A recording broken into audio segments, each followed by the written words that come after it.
Hello, hello, hello. As of late, I've gotten a lot of questions about which tanks I like and which tanks I think are really good right now in Endwalker, and I just finished getting all of them to 90 last night, so I just wanted to give some first impressions on what I've done so far, and what I've seen from each of the tanks. Um, I'm not going to really delay and just jump on into it. I want to start with Paladin first, and I'm just going to go in the order that I leveled them in, and Paladin is what I took through the story. The first thing I want to talk about with Paladin is Holy Sheltron and Intervention. Holy Sheltron is a pretty good upgrade over normal Sheltron.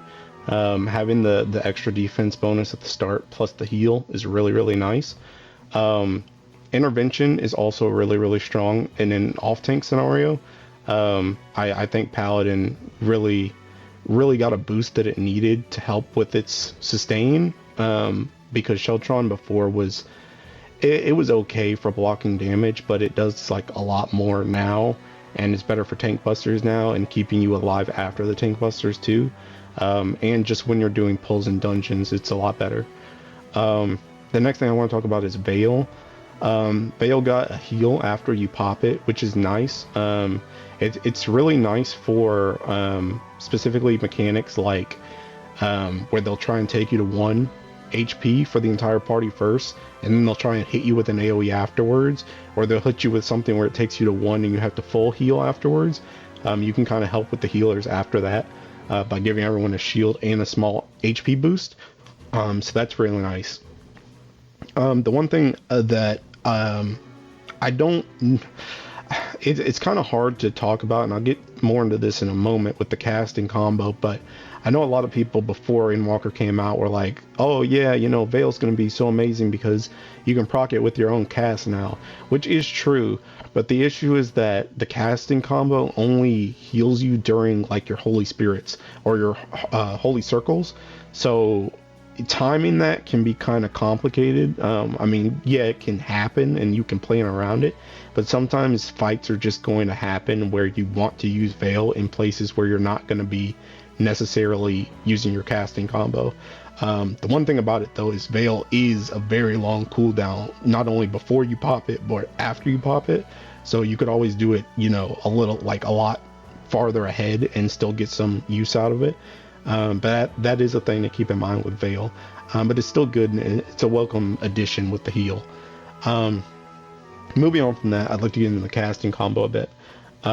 So with the casting combo, it's good, but it's not amazing. My main gripe with it is the healing, in my opinion, is not it's not as great as I wanted it to be. I'll start with the single target side of it first. The single target side of it, while it's very good and it's something Paladin definitely needed in its rotation because it was like the only tank that didn't have healing in its rotation before, or at least some type of like healing attribute to it, I guess, outside of clemency. Having it on a single target is pretty good. The issue is that you're not always in your casting combo, and the bigger downside is that it doesn't affect your new casting combo. It only affects the initial part, so the holy spirits or the holy circles. So after those 4 GCDs, you're done healing with that, so it's not super great. And moving on from holy circle from holy spirit into holy circle, the issue with that is that it doesn't heal per enemy hit. It only heals per cast, which is actually pretty bad because like I said before, it's only 4 heals, and it's it's literally only 4 heals because it's per cast. That's not amazing, especially when you compare it to something like Warrior with Bloodwedding, which I'll talk about later. It's not even close. It's not even close. And especially when it comes to big packs, because there's a lot of big packs that you can pull if you pull wall to wall in Endwalker. You can quickly run out of shield gauge, and you quickly get out of your holy circle window, and you're just stuck. It feels just like Paladin has been before, where you feel very defenseless and you're pretty much just going off of Sentinel and Rampart. Now granted, this will probably get better as people get better at jobs, as people level up, as you know, people get gear and stuff like that, and you know, it gets closer to like expert dungeon level instead of just leveling. But that's a big thing I've noticed in leveling and in expert right now, is you can still die very, very easily on Paladin, because you can run out of resources really fast because it takes so long to kill some of these packs.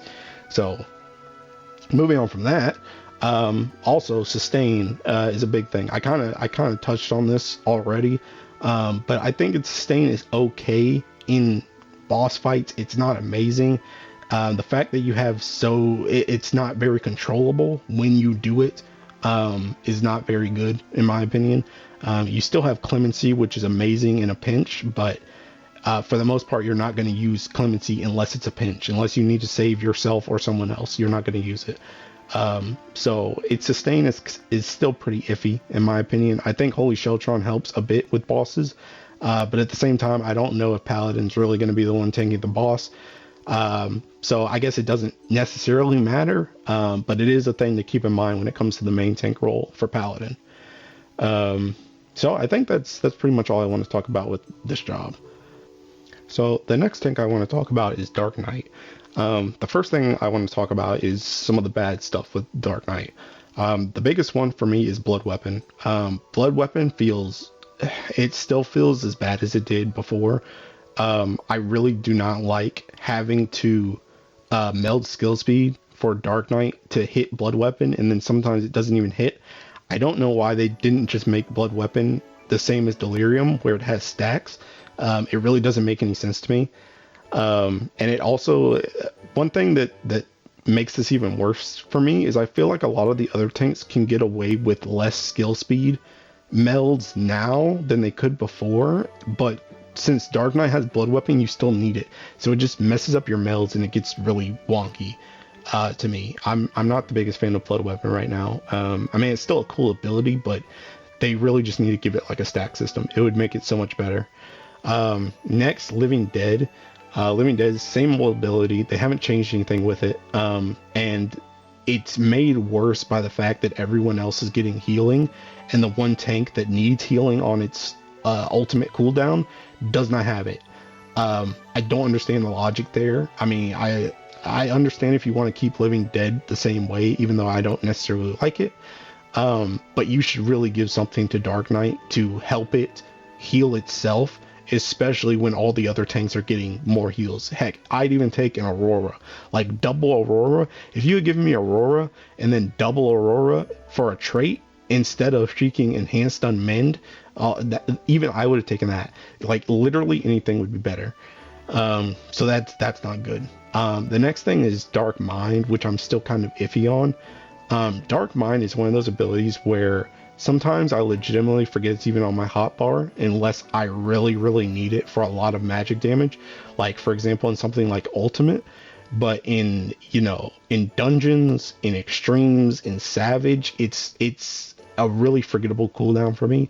It's something that you can either use for cooldown or for tank busters, or you can just throw it out randomly because it's kind of just whatever to block some damage. I'm not really sure what I want to do with it, to be honest. I mean, I kind of wish, honestly, I wish they would just implement some type of heal with it. like make it like Bloodwetting or something. I don't know. Just I mean, you don't even have to do that. Just give it like some HP regen or something. I don't know. Just something to make Dark Mind a little bit more useful in a lot of situations. Next, Salted Earth. Salted Earth got a follow-up in Endwalker. It's okay. I mean, it's kind of nice for AoE situations when you're pulling stuff. It's not like a crazy amount of damage, but it is a nice addition. I know a lot of people don't really like Salted Earth. I kind of like it. I like the effect. I like how it looks, but I can understand that it's annoying when, stuff moves out of it, or you have to wait a little bit to place it because the boss is about to move or something like that. So I understand that. But I'm kind of indifferent on Salted Earth. Next, Delirium. Delirium, it got what Blood Weapon should have gotten. I really like Delirium specifically, though. It just makes me wish Blood Weapon had gotten this, but I'll try and stop harping on that. More so with Delirium, the thing I really like is that unlike Warrior with Inner Release, where Inner Release, you can't you pretty much need to use that on a fell cleave, right? You need to use it on a fell cleave or decimate. But delirium does not get, it does not get taken unless you actually use a blood spiller or quietus, which is really good because sometimes you can straight up pop delirium, because remember, delirium is 15 seconds, but it only covers 3 GCDs. So you can actually, cover like another 3 GCDs worth of time without actually, losing your buff, and then just slip in your blood spillers or quietus at the end, which is really, really nice because you can get into situations where you can pop it early so it's up earlier later. So I really like that change. And like I said, I really wish Blood Weapon was like that too. It would be really nice. Blackest, next thing I want to talk about. I know people are really, really, really indifferent about Blackest, especially now with Bloodwetting and Heart of Corundum on Gunbreaker. I still think Blackest is still pretty good. The reason why Blackest is still really strong in my opinion is just because of the fact that Blackest can keep you alive in situations where heals wouldn't. Because a lot of the other tanks, they'll take their hit and they'll heal afterwards. But if that hit were big enough to, knock you out, then Blackest can stop you from doing that. It's also just really funny to put Blackest on a tank right now and just make it so that tank busters just do no damage. Especially with Oblation as well, which I'll talk about after this. But Dark Knight can really, really make it so that your healers don't really have to do anything for, whoever's tanking the boss after Tank Buster. You can literally just make it so that the main tank takes no damage. It's still pretty strong. I see people's issues with it. It still has a mana cost. It's still tied to damage. I still think it's pretty okay. The one thing that I would like though is for something to happen if it doesn't pop. Whether you get like your dark side proc regardless, and you can still use your edge or flood, or it gives you like a heal or something like that.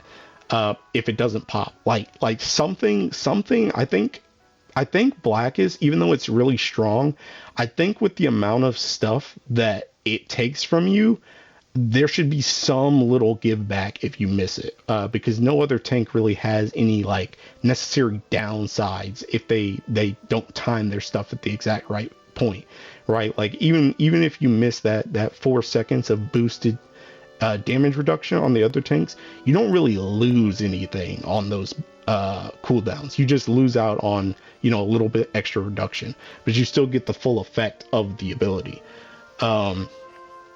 And you don't get like actually hindered like on Dark Knight, which is kind of bad. But yeah, that's mostly what I just like to see change for Blackest. For the Shadow and Shadowbringer, I actually think people, they don't like the trait with the Shadow and the Shadowbringer, and I kind of understand. I do think that they could have probably combined both of those traits into one and then given Dark Knight another trait. But I do think that people are kind of sleeping on that a little bit. I do think the potency and the Shadowbringer usage on the Shadow is a lot of DPS increase on your Shadow that I feel like people are just kind of overlooking. But like I said, I do think they could have given Dark Knight another trait, and they kind of like gimped it there by making it 2. Enhanced Unmanned, it's pretty useless. It's pretty useless. That's another thing. That could have been the Aurora or some type of healing or something. Enhanced Unmanned, I've used it a couple times to get a plunge on like one of the extremes when I have to back off the boss. I'll do an unmend, but I was gonna do an unmend anyway, but now I get a plunge to get back in faster. It's kind of cool, I guess. But honestly, like if you were gonna do that trait, honestly just give me a 3rd plunge, like how you gave Warrior a 3rd onslaught. Like enhanced unmend is just whatever to me. Next thing I want to talk about is Abyssal Drain, and this is where I kind of want to get into Dark Knight Sustain. I think it should be obvious that Dark Knight doesn't have nearly as much sustain as the other tanks when it comes to main tanking something like a boss.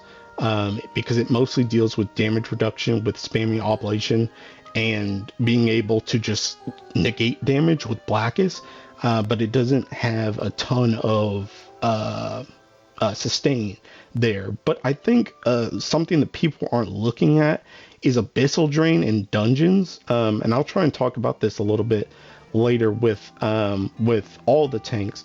But the big thing that I feel like people are overlooking is I feel like when it comes to sustain in like dungeons, Warrior's obviously, you know, super at the top. But I don't think Dark Knight is like terrible as people are saying. Because especially if you look at something like Paladin and Gunbreaker, a lot of them are they're like, you know, split second small heals, you know, like Heart of Conundrum on Gunbreaker. It's nice when you drop below 50, but after that you get like a, you know, a 10k to a 15k heal, something like that, and then you're kind of done, you know, until it comes back up. And then Paladin, like I said in the Paladin section, you know, you can run out of resources really fast, and your HP is only built off of casts of Holy Circle. So your HP regen from that can fall off really fast. Whereas you have Dark Knight who can spam Blackest on cooldown as long as you manage your mana.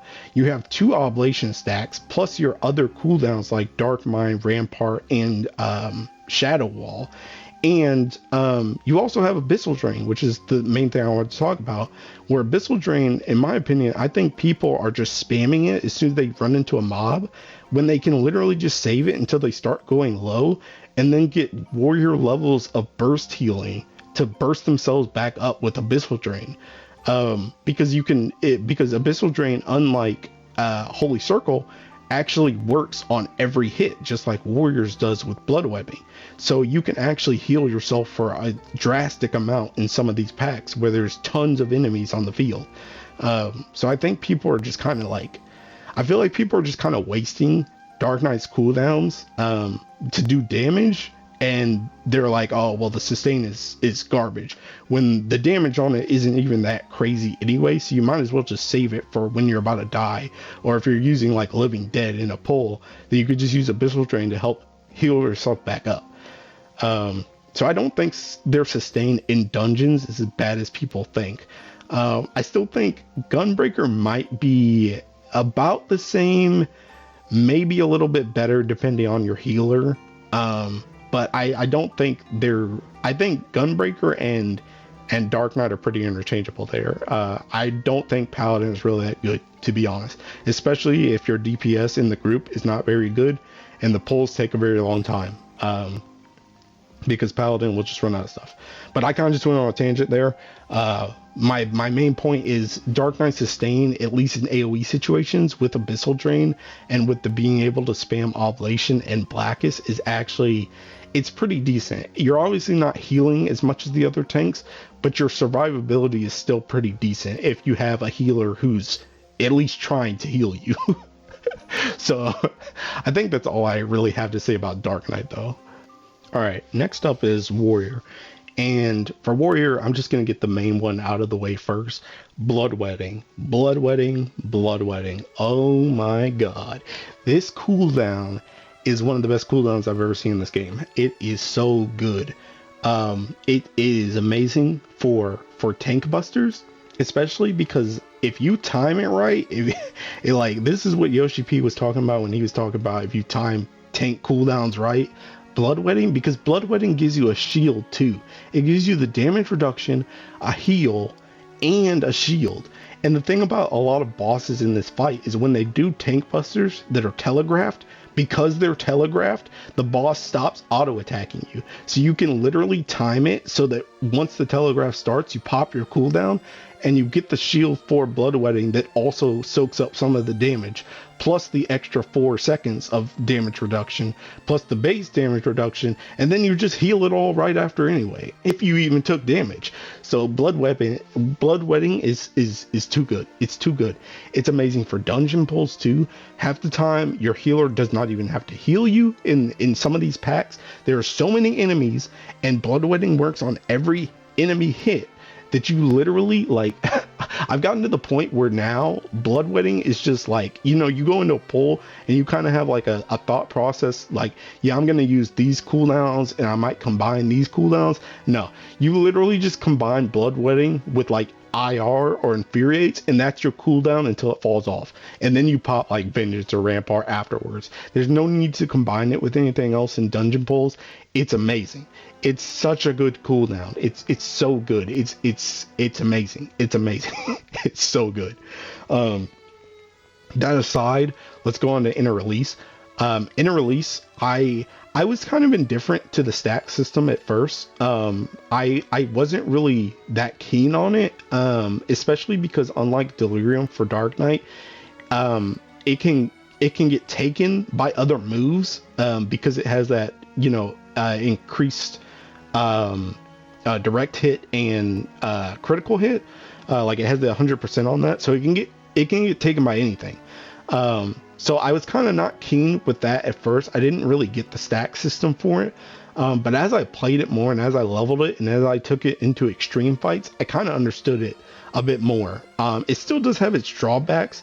The big one is being that you still cannot infuriate while you are in inner release. Because if you do that, your next inner chaos or the enhanced AoE move will take up your IR, and you just lose a stack essentially if you did that, and there's no way to stop it. There's no way to go back. So that can be kind of bad and annoying, that you can't do that. They should just make it so the inner chaos or the upgraded spin move, I can't remember the name of it right now, but your AoE version of it, they should just make it so that they're like Primal Rend, where they don't take your IR gauge when you use them, and that would just fix that problem. But what was I saying? For IR, so yeah, for the stack system, I didn't like it at first, but I started to like it for the same reason I like Delirium. The fact that it is only 3 GCDs, but it lasts for 15 seconds is really, really nice, because just like that, you can use it early to get it on cooldown faster. And it's actually even better on Warrior than it is on Dark Knight. The reason why is because it extends your eye, so you can keep up the buff. And there have been multiple times where I've gone through a phase transition or some downtime, and my eye is about to fall off. But because I only have 3 GCDs in a 15-second inner release, I can pop that inner release early and keep my eye, and then spam those moves real quick, and then get back up to an eye combo either through AoE means or single target. It's really, really good. It's really, really good. I actually really like the stack system for it, and I like that there's only 3 stacks for that length of time. It's really nice. Besides that, Primal Rend, the new ability, like I said, Inner Chaos and the spinning move should have this one's effect where it goes through IR. This move is, it's nothing crazy, but it is pretty fun. I like the animation. I like that it's a gap closer. Even though it's kind of slow, it's slower than Onslaught. But sometimes you can actually use that to your advantage, because you can charge it up early, and then kind of fly in after an AoE is going off if you get your timing right. So that's pretty nice. So yeah, I like that ability. I also like that, you can infuriate during it, while it's still up, and it just lasts for 30 seconds. So you can, if your eye's about to drop off, you can just wait on this move. You can wait a GCD or two and go get your eye and then come back and drop it afterwards. It's pretty nice. I like this move. I like Primal Rend. Plus it looks really cool. For sustain, I think there's no question the Warrior's the best in the business right now. It just takes a massive dump on every other tank in dungeons. It's not even close. It's practically a healer for half the time, if not more than half the time. It's so good. And during extreme fights when you're tanking, personally, I think Warrior is like the go-to guy for tanking a boss right now. It is so defensive. It can heal itself so well.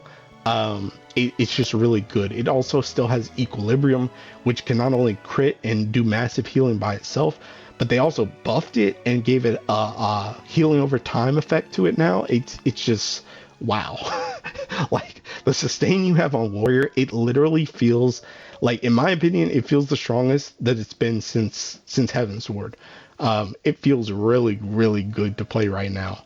But I think that's all I have to say about Warrior at the moment. All right, last but not least, we have Gunbreaker. The first thing I want to talk about with Gunbreaker is Aurora. People really like this move for some reason. It's all right. The double Aurora is kind of whatever to me.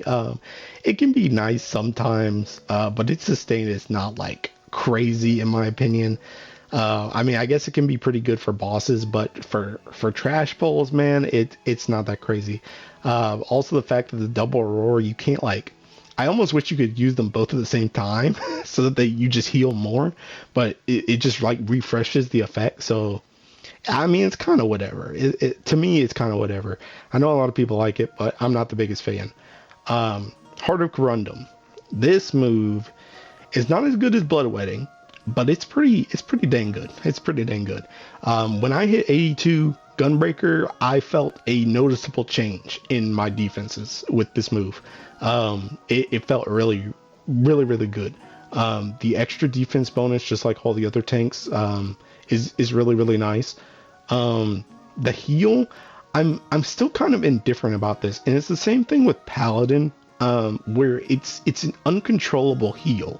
Like if you don't hit 50% and it doesn't go off immediately, you just kind of stick with it. And sometimes it'll go off like, because it lasts for 30 seconds. So sometimes it won't go off and then like someone will heal you or something and you'll finish the pull, like the pull of mobs. And then it's just like it'll just go off when you're max HP and you're running to the next wave. It's just like, I don't know. I'm not the biggest fan of that. When it works, it's cool. But the thing too with it is when it does pop like super early, I immediately feel like not as safe, if that makes sense. Like when it pops like mad early, like, you know, a couple seconds in, it can be kind of scary. Like into a trash pull or something, it feels kind of lackluster if it pops that fast. I like it when it stays up for a while and then someone just doesn't heal me and then it kind of pops and I go back up. But it is still a really good cooldown though. It's still a really good cooldown, and the fact that you can use it on other people, just like the original heart, is really, really good. It's really strong cooldown. Like I said, it's not as great as Warrior with Bloodwetting. Nothing else is, to be honest, but it's still really good. Next, I just want to touch on Double Down. Double Down, I'm still trying to figure out how much I like it. I kind of want to talk about the 3 cartridges thing with it too. I don't know. I feel like Double Down, like low key, should have just been an off GCD. I feel like it's kind of weird that it's a actual GCD. I feel like there's too much stuff happening in No Mercy windows for a Gunbreaker. I feel like there's just too much going on. Maybe I need to play it some more and test it, but I just feel like there's too much going on in its No Mercy window.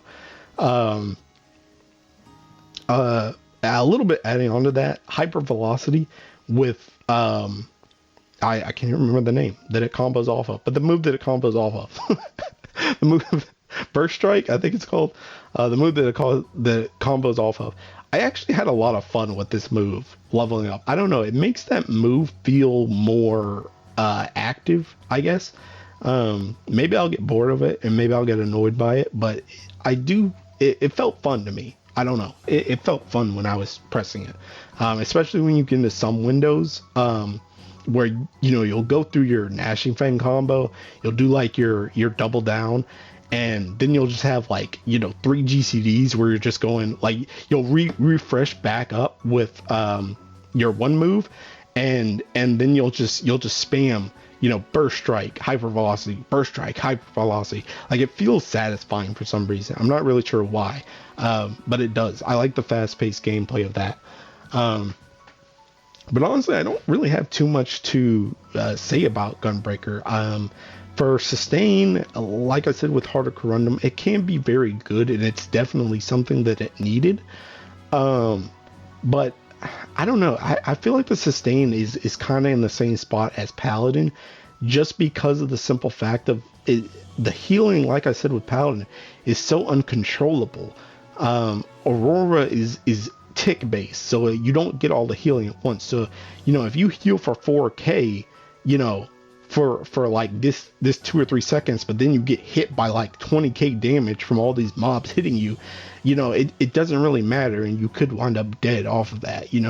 So the sustain is kind of iffy on it. I will say it's kind of better though, because honestly, Gunbreaker has what Dark Knight should have, where like Gunbreaker has the option to do something like Superbolide, Aurora, and then Heart of Corundum. And you can do an early Heart of Corundum when you know you're going to be running into a pack to Superbolide, and then when you take yourself down to 1 HP and you go invuln, you immediately heal yourself, right?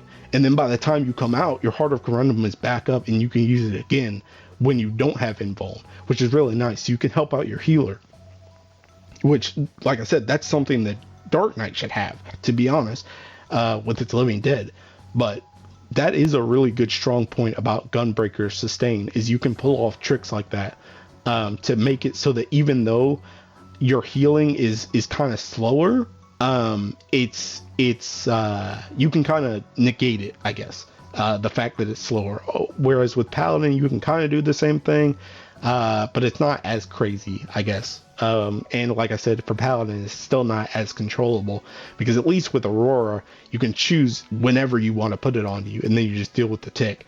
And there's not really a more optimal time to save it for later, I guess. Whereas you might want to save Gauge for a Holy Sheltron on Paladin, for like a tank buster coming up or something like that. So I do think it's better than Paladin, but I'm still, like I said in the Dark Knight section, it might be a little bit better than Dark Knight, but I think they're very interchangeable, to be honest, especially depending on the player. I think it can be very interchangeable, and your healer.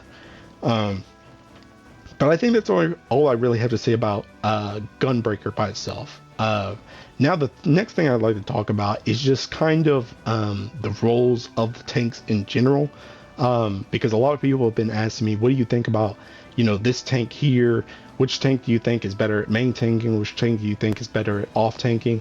I was going to add in a sustain section here, but I kind of already did that for each tank. So I'll kind of skip over that and then just talk about their main tank and off tank capabilities.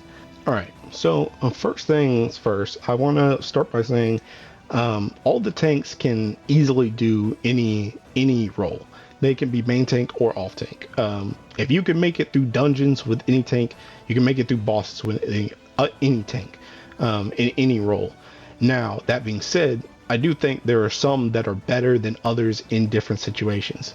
We're going to start from the top, just like how we did before, and then come down. So let's flip back to Paladin. With Paladin, I very much think that it's still probably preferred to be an off tank, and it's probably more preferred to be an off tank now than it was before. The reason why is not only is it still very good at being a team support with things like Veil and Passage of Arms, but I also personally think that it has the weakest cooldowns out of the four main tanking. I think it has the weakest cooldowns. Holy Sheltron definitely makes it better, but besides Holy Sheltron, nothing else, besides Holy Sheltron's heal and its added bonus like everyone else did for the 4 seconds, nothing really changed with Paladin. It didn't gain a new cooldown for tanking. It's just kind of the same. You kind of use Holy Sheltron in places that you would use Sheltron before. It doesn't change that much. It just helps you now if damage is higher. So personally, I still think Paladin is very much an off tank role.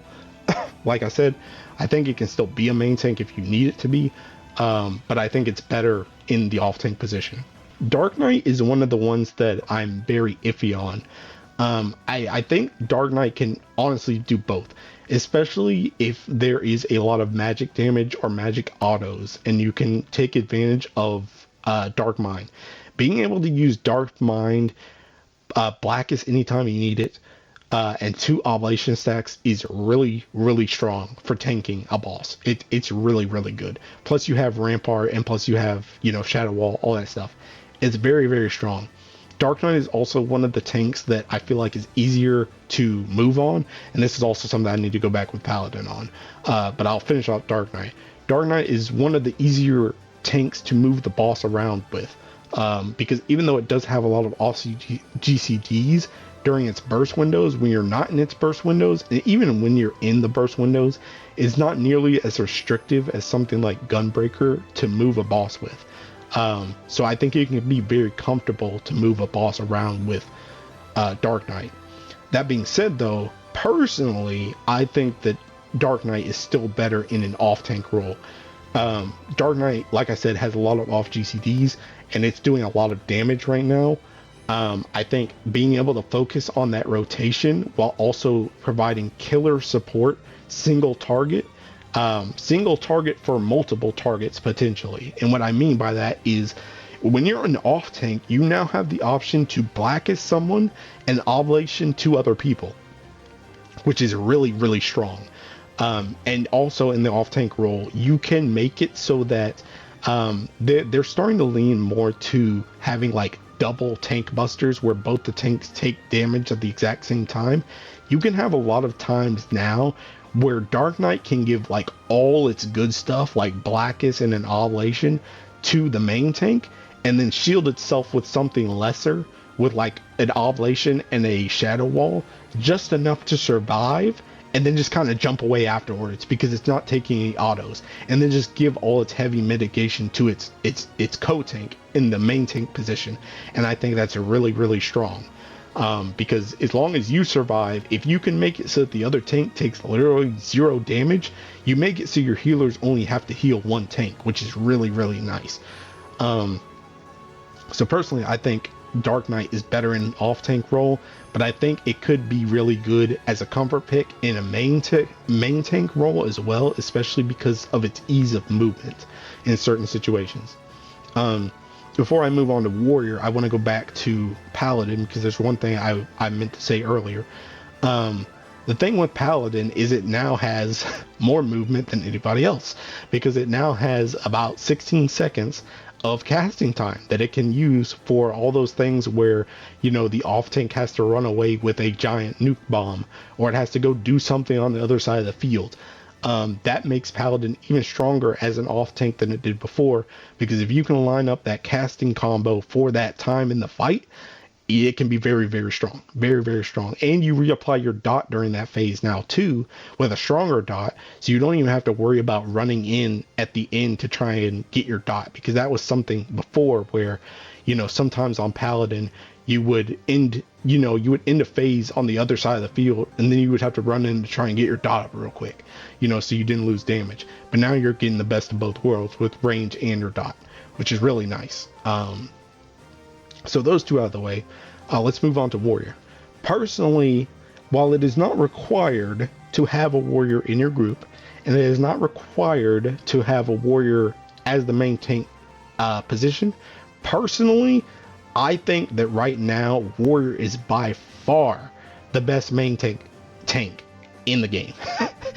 Like I talked about in its section earlier, its sustain, its defense capabilities with all its cooldowns, with Vengeance, with Thrill, with Equilibrium might as well be a cooldown, with Bloodwetting. Its sustain and its tank ability is so strong for tanking a boss right now and making it so that your healers don't have to worry about you and they can do whatever they need for the party or for themselves is gargantuan. It is so good. That being said, like I said, you know, each tank can do both jobs. The fact that Nascent Flash is pretty much bloodwetting, but for your co-tank, makes it still really good as an off-tank. But I just think the fact that if you're in off-tank as Warrior, you're giving up things like Vengeance and you're giving up things like Equilibrium, I feel like it's just too strong to not be a main tank right now. I just feel like it's too good. Like I said, it's not required.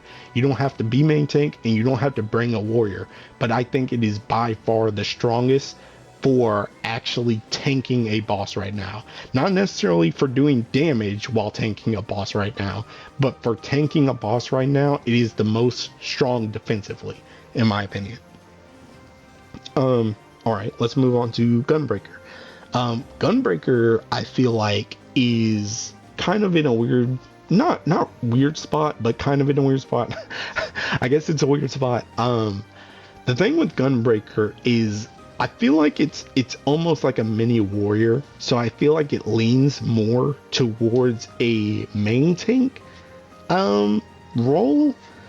But the thing about main tanking with Gunbreaker is it was already kind of oof before with having to move bosses, especially if you didn't know when or how or where to move a boss. Like if you're progging, for example, progging on main tank Gunbreaker right now seems pretty awful unless you just have the secret sauce for Gunbreaker and you're just an expert on that class.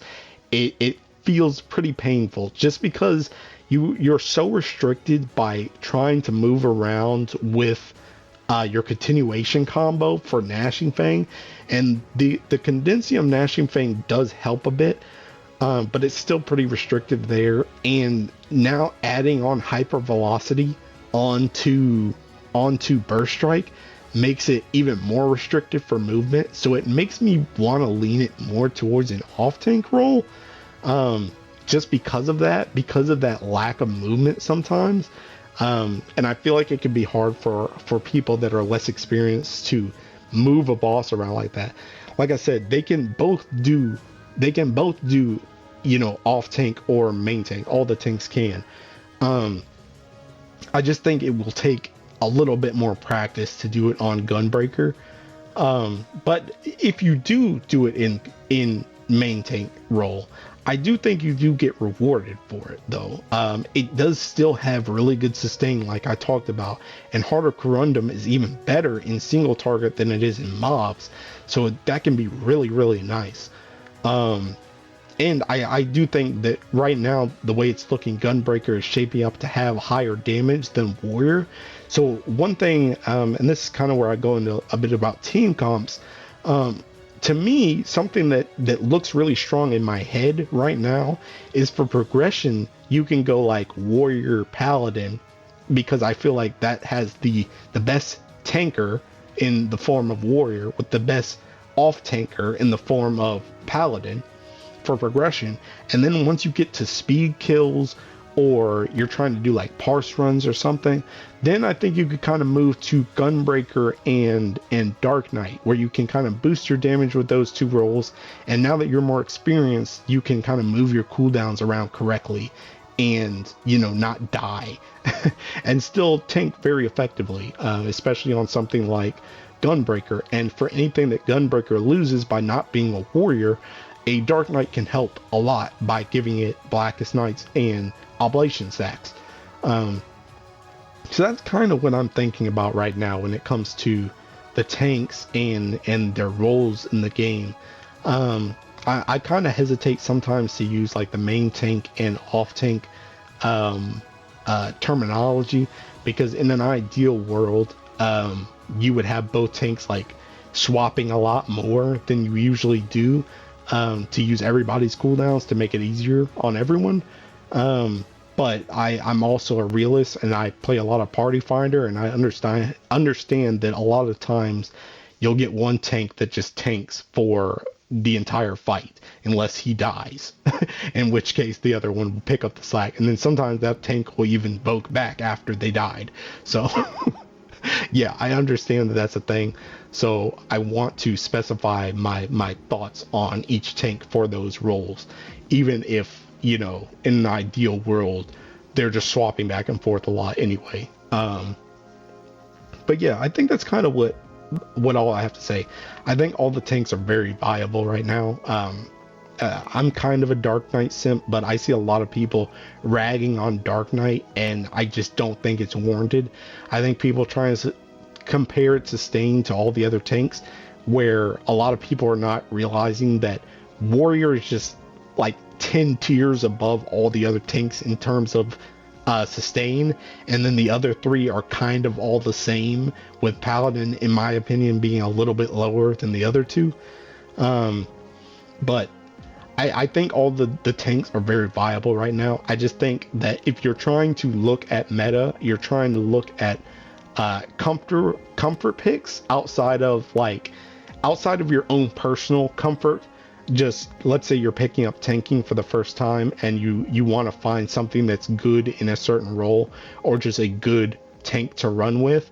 I do think there are some better tanks for better situations and better roles, but I think they are all very viable, and you should just honestly pick what you like. And if you pick what you like and you improve your craft with it, I think you can still do very good, no matter any situation you're placed in. They've done a really good job of balancing the tanks, in my opinion. There could definitely be some changes to each of the tanks, for sure, for sure. But I do think it's pretty decent. I feel like it's better than a lot of people are talking about. But yeah, I think that's pretty much all I have to say. I just want to kind of wanted to make this video because a lot of people have been asking me what I think about the tanks, and I wanted to kind of condense it into one video. So I hope this helps. I hope you kind of learned something about any of the tanks, and maybe this clears up any misconceptions or thoughts you might have on a tank you're willing to try. Because personally, I want to try out more Gunbreaker. I wasn't really that keen on Gunbreaker and Shadowbringers, but I kind of want to try it more. Now, it feels more fast-paced to me, and it's kind of interesting with the 3 cartridges. So I want to test it more this expansion. But yeah, thanks for watching and listening. Honestly, you could just listen to this video, but yeah, thanks for watching or listening, and have a good day. Bye-bye.